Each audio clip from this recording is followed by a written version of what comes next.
Halo semuanya, perkenalkan nama saya Imadi Duta Aryawan dengan NIM akhir 044 dan dari kelas 4 PTI. Halo semuanya, perkenalkan nama saya Katrina Chandani dengan NIM akhir 026 dari kelas 4 PTI.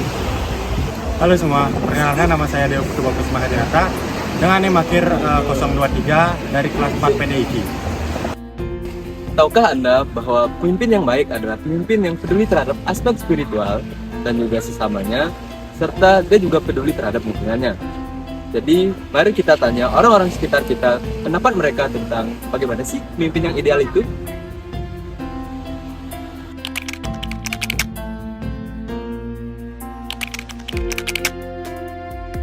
Baik, bagi saya adalah pemimpin yang baik itu adalah sosok pemimpin yang mengayomi rekan-rekannya, tidak hanya rekan-rekannya saja, tapi juga mengayomi ke lingkungan sekitar. Menurut saya penting ya, karena kita ambil contoh aja di sini. Kalau pemimpin di sini tidak peduli dengan lingkungannya, otomatis lingkungan di sini bisa saja tidak enak dipandang, tidak enak dirasakan juga, dan itu secara otomatis bikin pengunjung atau customer tidak ingin ke sini. Dia emang itu juga harus langsung dari atasan yang care tentang itu, biar di bawah-bawahnya juga entah itu dari manajernya atau sampai langsung ke staffnya itu peduli langsung dengan lingkungan sekitar. Menurut saya itu hal utama yang paling penting ya, karena itu akan membentuk fondasi untuk kita terhadap karyawan juga dan sebaliknya untuk membangun kepercayaan masing-masing, dan juga otomatis kan akan membangun loyalitas juga kan. Jadi inovasi mereka juga akan terbentuk, jadi inisiatif mereka akan lebih gampang berekspresi lah dalam bekerja. Mereka akan juga merasa close to us, jadi mereka akan enak dalam berkomunikasi dengan kita, apa yang kurang, apa yang perlu diimprove, jadi mereka fair to say. Jawaban narasumber tadi membawa kita pada pilar pertama, yaitu parahyangan.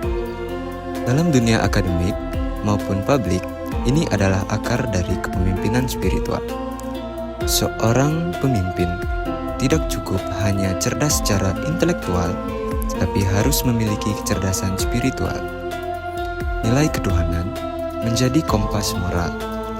Ketika kepemimpinan dilandasi oleh kejujuran, etika, dan integritas yang kuat, maka keputusan yang diambil tidak akan merugikan orang lain.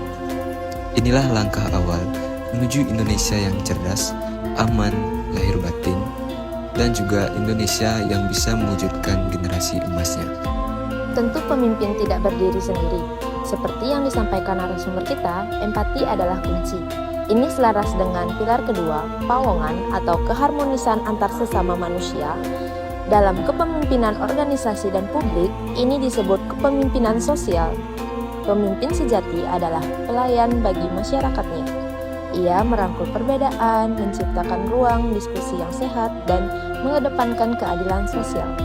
Kepemimpinan sosial inilah yang akan menuntun bangsa kita menjadi Indonesia yang damai dan makmur. Namun, masyarakat yang makmur tidak akan bertahan lama di atas bumi yang rusak. Pilar ketiga, pelemahan, mengingatkan kita pada kepemimpinan ekologis.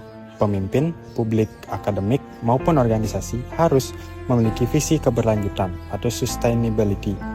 Kebijakan sekecil apapun, mulai dari kampus, bebas plastik hingga pengelolaan taman kota, harus ramah lingkungan, karena pemimpinan yang mengabaikan alam adalah kepemimpinan yang mengkhianati masa depan.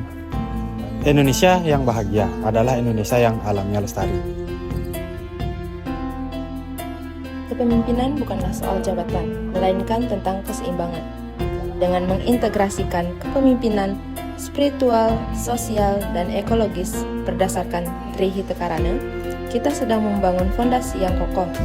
Fondasi menuju Indonesia yang tidak hanya cerdas dan makmur secara materi, tetapi juga adil, aman, damai, dan bahagia lahir dan batin secara berkelanjutan. Terakhir yang dapat kami ucapkan adalah, mari mulai memimpin dengan harmoni. Terima kasih.